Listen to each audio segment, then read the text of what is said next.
Hello, people. How's it going? This is Tumay en Cuatro, and first off, I'm fucking sorry. All right, like I took forever to bring you this profile, but I've been having some shit to deal with, and my time management is utter garbage.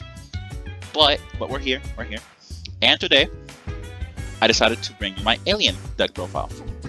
So I just had a little bit to talk about with this deck, so I didn't put it in the end of the video of the alien deck replay video, because this deck is a tad more complex than your usual deck. This deck has a lot of branching paths. It has a lot of plays. There's a few cards that are not once per turn that people might realize people think, better said, they think they're once per turn. These cards are pretty old. I want to explain a few things. I want to explain some ratios, some things I would change, etc., etc. So let's just jump right into it. And we're going to start off with the aliens, which is Shock Trooper, 3 Shock Trooper, 2 Overlord, 1 Warrior, 1 Telepath, 1 Kid, 3 Dog, and 2 Ammonite. So I'm not going to explain most of these, but I will explain 2 very important cards. Well, 3. Shock Trooper, Ammonite, and these 3 specifically. So Shock Trooper is your best alien monster because A, you can mill him with Mausoleum of White, we'll get to him later, and B, he's your biggest alien monster. You can also summon him with things like Unexpected Die and other things like that, but I was running it, but I decided to cut it for what you will see later on in the video, which that's what the reason I did not post this like after my replays. But this card is pretty self-explanatory. It's just the best one because of its properties as a normal monster. Then Ammonite. When this card is normal summon, special low for lower alien from your graveyard, and you destroy during the end phase. This is not once per turn. I want people to realize it's not once per turn. So if you have 2 alien Ammonites in hand, and you can normal summon them 2 times, you can normal summon it and get its effect twice. Which doesn't come up as often, but it can come up. I just want people to know this is not once per turn. But the other thing, why we play 2, we'll get to it later, but you don't need more than 2 of this card. And these 3, Warrior, Telepath, and Kid. So what Warrior does is when it's destroyed by battle, you place 2 A counters on the monster that destroyed it. Telepath can remove an A counter, pop a spell or trap, and Kid can place 1 A counter on all spells and monsters your opponent controls. Why do I explain these 3? These 3 are kind of bad, right?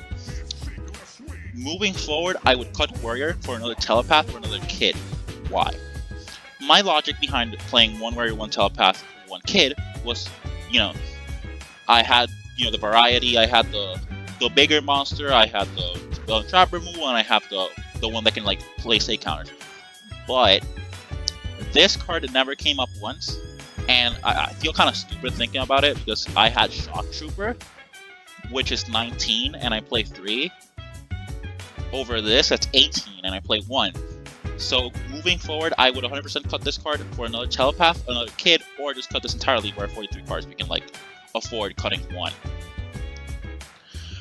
Now moving on to the other monsters, we have 3 Rescue Rabbit. This is basically an alien monster since you banish it, summon 2 Shock Troopers. This is your best starter card. You can get a 1-card King of the Feral Imps, which can search Ammonite, and if you have this, you can normal summon it using this card's effect, get the alien from grave, synchro summon into Golgar, and you just go ham. So this card is probably the best monster in the deck, or one of the best. And now to the Abyss monsters, we have triple Nihil, Nihil Dreg of the Abyss, and triple Null Dreg of the Abyss. Why am I playing these monsters? So before these monsters, I was playing a little card called Unexpected Die. Right? Why did I cut this for the Nihil and Null? If you see the replays, I had a build that ran both Unexpected Die and Nihil and Null. So the logic behind Unexpected Die is obviously you get the Shock Trooper, you get a free extender, so you can push in for King of the Feral Imps, you can go for example Unexpected Die, bait the Ash, normal summon Rescue Rabbit, things like that. However, I decided to cut this because these 6 cards do basically the same thing as this. I'll explain why. So, Nihil, for those who don't know, you can send it from your hand to the grave, send a light reptile from your deck to the graveyard. Now, we not only do we have this as a target, we also have Alien Kid, which is why I would not cut Kid. Or Dog, but you don't want to send Dog, you want Dog in your hand. But what we will be sending most of the time is Null. So this has the same effect, but this sends a Dark Reptile instead of a Light Reptile. If Aliens had a Dark Reptile, I would play one Dark Reptile, but the only Dark Reptile we have is Overlord, which is not it's not good to send to the graveyard unless you have Code A Ancient Ruins, which I will explain later. However, the important part of this monster is if you control no monsters or you control a his monster, you can special this from your graveyard but banish it when it leaves the field. Also, you cannot special summon monsters while it is face up in the monster zone except reptile monsters. You can only use each effect once per turn. Why do we play this? Well, these 6 cards are basically this. They get you a free reptile. They get you a free extender. Not only that, they can also help you set up the graveyard, because you can send Kid with Nihil. Right? Right. Fuck me. You can send Nihil with Nihil, you can send Kid. So these basically function as 6 unexpected dice. You get these basically the same benefits. The only thing that this doesn't have over unexpected die is that if you don't open Mausoleum, you can't go Ammonite, but instead what you do, you'll search something else instead, and you'll do other plays. You can make other rank 4s, because this doesn't restrict you. This doesn't restrict you like other cards, for example, that they say until the rest of the turn you can also summon except reptiles. It says while it is face up on the monster stone, you can also summon except reptiles. So what that means is once you XYZ this off, you can just go into anything else you want. So that's why I'm playing the Abyss monsters. It's very important because honestly, these are much better than playing Unexpected Die. They speed up the deck tremendously. Then for the Reptilian monsters, yes, Reptilian monsters. We play Bosky and 1 Bosky and 2 Lamia. I was playing 3 of this. In one of the replays, there's 3 of this. This card breaks too much and it's only good going second, so I cut it to 2. But this card is very, very strong. So if this card's in your hand and all you control are reptiles, you can target one face-up monster your opponent controls, change its attack to 0, and if you do, special summon this card and you take damage equal to the monster's OG attack. And then if this card is sent to the graveyard as synchronous 0, you target 2 monsters and you change their attack to 0. That second effect might come up, but the relevant effect is the first effect. You're locked to 1 effect per turn and only once at a turn. So what's the combo with this? Literally any of your normal summon reptiles for this, plus Lamia, while your opponent controls 2 monsters on board, is fucking insane. Why? You normal summon any reptile, you target a monster your opponent controls with Lamia, you summon it, you take the damage, you make Echidna, and then you target a monster your opponent controls, change its attack to 0, so now 2 monsters your opponent controls have their attack changed to 0, and then this card has an effect that when your opponent controls a monster with 0 attack, you add reptiles from your deck to your hand up to the number of monsters with 0 attack your opponent controls. So you basically get 2 adds from your deck to your hand for basically free by having any reptile in your deck plus Lamia. And then Vosky is one of the search targets you can search with her, and the really good part about this card is this card cannot be summoned except by attributing 2 face-up monsters with 0 attack from anywhere on the field. This is basically a lava golem that doesn't restrict your normal summon, that you can search with Echidna, and you can like summon, then this card can pop another card on board. It's insane. This card is really good. These 3 cards are really, really strong. And then for the rest of the monsters, we play 3 Ash, hand traps, whatever. Yeah, this is pretty self-explanatory.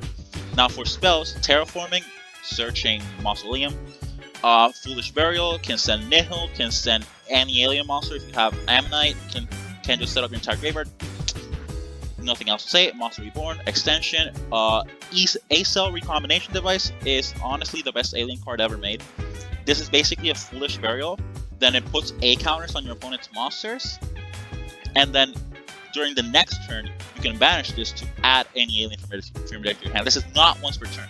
None of these effects are once per turn. The only restriction on this card is that your opponent has to control a monster for this to work. I mean, you can target your own monsters, but usually you want your opponent monsters. But in a pinch, you can technically target your own monsters. This doesn't have a restriction that says target one opponent's monster. And the other restriction, which this one is like pretty relevant, is that you cannot use the search effect during the turn you send this to the graveyard. But besides that, there's no restriction on this card. So if you use 3, this is not even like once per turn. So if you use 3 of this, you send 3 aliens, next turn you get 3 searches. It's insane. This card is nuts. Then Code H Influence is the second best alien card in my opinion. Each time an alien monster is destroyed, place 1 A counter on this card. Kinda relevant, but not really. It's like fine. But once per turn, remove 2 A counters from anyone in the field to summon 1 alien from grave. It's not a hard once per turn. Our boy Golgar here can loop this card a million fucking times. If you open 3 and a way to spread A counters, you can summon a million times. This card is insane. Moving on, we have Triple Mausoleum of White. This card is mandatory in Aliens. There's no debate about it. This card, you must play it. During your main phase, normal summon 1 level 1 Light Tuner in addition to your normal summon set. So this basically guarantees your Ammonite, right?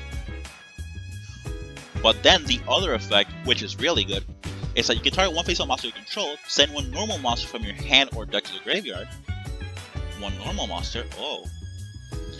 And then your monster gains attack equal to the level of the send monster times 100. So the attack gain can be relevant, but this foolish is a shock trooper. This gives us an extra normal summon for Ammonite. Yes, delish. Very tasty combos. This card is insane. Like, this card is a must play in this deck. And last but not least, Triple Imperm. It's more hand traps. I could have played Droll, but realistically, I just want to like negate one of my opponent's monster effects, and then just combo off, and then like change their attack to 0. But I just play Imperm instead. You can play Droll or Skullmeister or whatever you want. I just decided to go Imperm Ash. Now for the extra deck, this area's a little bit finicky, not gonna lie. I would change a few things, but starting off, Quantum Dragon. You can play any level 7 Synchro you want. You can play Dawn Draxer, but this card does come out since this can just bounce on this is basically a Neospatian Grand Mall. This doesn't target either. So you can bounce something like a Dragoon, for example, like if you bait its effect and you just make this, which admittedly is pretty hard, but the option is there. You can still like Overlord plus Ammonite is Quantum Dragon, and then just gets a second attack. And while you control Link monsters, your opponent cannot target monsters you control for attacks except this one, and they can't target them with card effects except this one. So this gives you a little bit of protection. Then Reptilian Hydra. This card, I never made this card once. Not even in the replays I didn't show. I never made this card once. So you can like cut this card. I just had it here because, you know, Reptilians, whatever.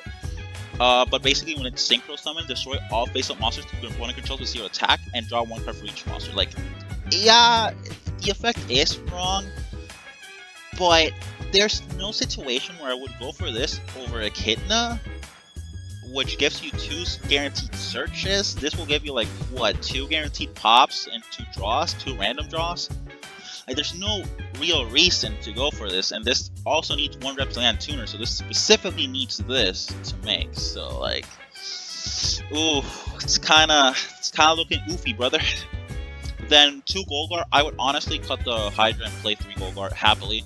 This is the best card in the extra deck. It needs Ammonite specifically and one alien monster as materials, which kind of sucks, not gonna lie, but once per turn, you can select any number of face-up spells or traps, return those cards to their owner's hands, and distribute new A counters among monsters on the field equal to the number of cards returned. Once per turn, remove 2 A counters from anyone on the field to destroy 1 card your opponent controls. That effect doesn't target. I just want to let you know, that effect does not target. However, the really, really good part about this card is that the soft once per turn bounce any number of face-up spells and traps you control. This card's Foolish effect is not hard once per turn. This card's Revival effect is not once per turn. It's not hard once per turn. You see where this is going, right? Foolish, normal, special, make Golgar, bounce these two, activate them again, activate this Foolish effect, activate the Revival effect again. Plusy, go plus like a million times, baby. Plus city, bro. This card is insane. I love this card. This card's amazing. Now moving on to the XYZ monsters, Utopia and Utopia Lightning. This is literally to out monsters that you can't out with Golgar. That's literally the only reason you would ever make this. I made this like once, I think. Then 2 King of the Feral Imps. You play 2, it's Gear Gigant X for reptiles. There's no reason you would not play this. This card's... It's a reptile deck. I don't need to say anything else. And then Baguska and Dweller. Baguska, it's for, you know, a lot of like random casual decks just like can't out Plan B Pass, so just go Plan B Pass until you have something. You could cut this for any XYZ you want, or like any Synchro or Link or whatever. And Dweller wins games on its own right now, so like there's no reason not to play Dweller. And then for the links, Unicorn Phoenix, my bad, Unicorn Phoenix. Generic links, 1 shock for M-Frame. You could cut the Hydra or the Baguska for another M-Frame. It did come up. I would play another one of these. I was playing one, but I decided to cut it because I was not making it. And the moment I cut this card, I started making this more, so the second one started coming up. Which, you know, like, feels bad, but you could get away with one, but the second one might come up. So you might want to play 2. And then 2 Echidna, the second one does come up, like, all the time. This card, the only bad part is that this will restrict you to reptiles if you search. So that you have to keep that in mind. This has a restriction. This will restrict you to reptiles when you search. Now for the side deck, we have 2 Godarla, 2 Gameciel, and 2 Kumongus. So basically the reason is, even though this loses to Majesty's Fiend, but against anything else, you can just Kaiju it. With Lamia, you target the Kaiju, you switch it to 0 attack, and you just basically got a free search from Echidna. So that's the reason I'm playing Kaijus. 1 Feather Duster, we want to out back row. Triple Dark Ruler. We can OTK, but it's not super easy, so I'd rather, you know, out their board completely with Dark Ruler than really try to go for the OTK on their board. I know I can't break. And then double Cosmic Triple Twin Twister. You could play Lightning Storm. I plan to build this deck IRL at some point, so I don't have to cash for it, but you could cut the Twisters for Lightning Storms if you so desired. So I think that wraps up my Alien deck profile. This video is a bit long, not gonna lie. It's a bit long, and I didn't explain every single card, because if not, we would have been here for like, what, 20-something minutes? But I think I said everything I want to say. Now, this deck is pretty fucking fun. This deck is...